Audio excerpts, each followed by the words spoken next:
era el rugido del tiranosaurio? El rugido más emblemático es el de Jurassic Park.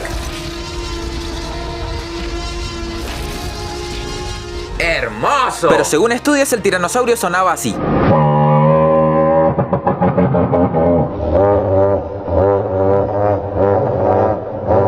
Parece que se está atragantando. Yo si estoy acampando y escucho eso, pienso que son dos zorros apareándose. Igual me cago todo. Imagínate escuchar eso en el monte a las 3 de la mañana. Se me erizan los pelos del culo. ¿Y tú? ¿Qué opinas de este rugido?